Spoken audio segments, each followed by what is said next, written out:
Lucie Castet se dévoile.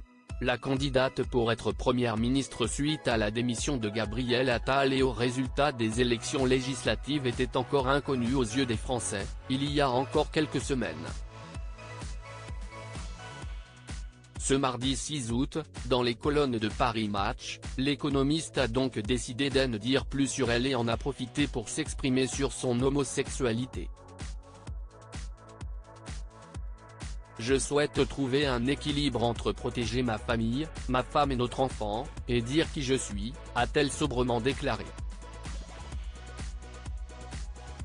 En mars 2024, Olivier Dussopt avait, lui aussi, choisi de parler à cœur ouvert de son homosexualité au magazine Têtu.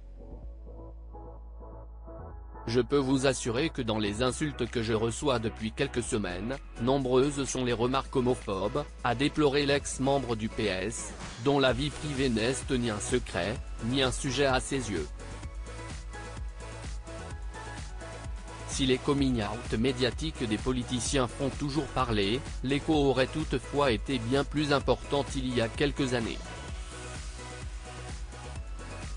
Mais aujourd'hui, pour la nouvelle génération de politiques, le sujet est presque devenu banal. Clément Beaune, Franck Riester, Yann Brossa ou encore Mélanie Vogel ont tous évoqué publiquement leur homosexualité ces dernières années. Preuve que les mentalités ont évolué dans la société comme dans le milieu politique. Je suis gay et je l'assume, avait révélé Clément Beaune il y a 3 ans, dans Têtu également.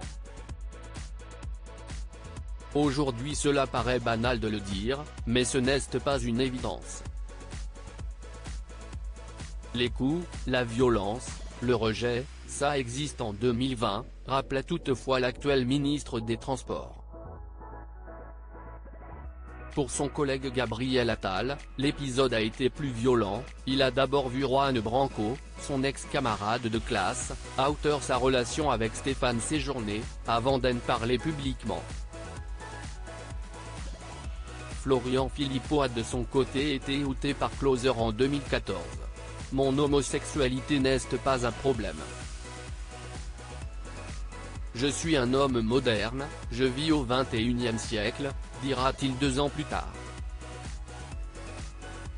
Supérieur à Bertrand Delanoë et Sarah El Haïry, 2 coming out historiques des années plus tôt, si est Bertrand Delanoë qui a marqué les esprits.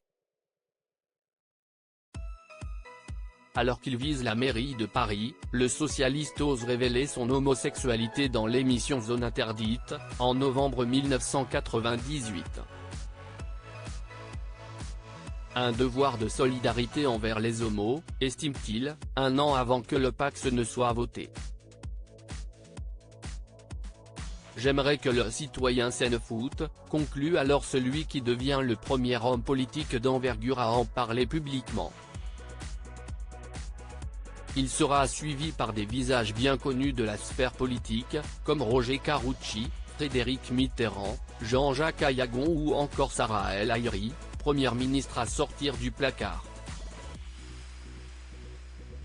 Dans une interview donnée au magazine Forbes vendredi 7 avril, la secrétaire d'État chargée de la jeunesse a révélé publiquement son homosexualité. J'essaye de ne pas lire car je sais que Twitter n'est pas la vraie vie.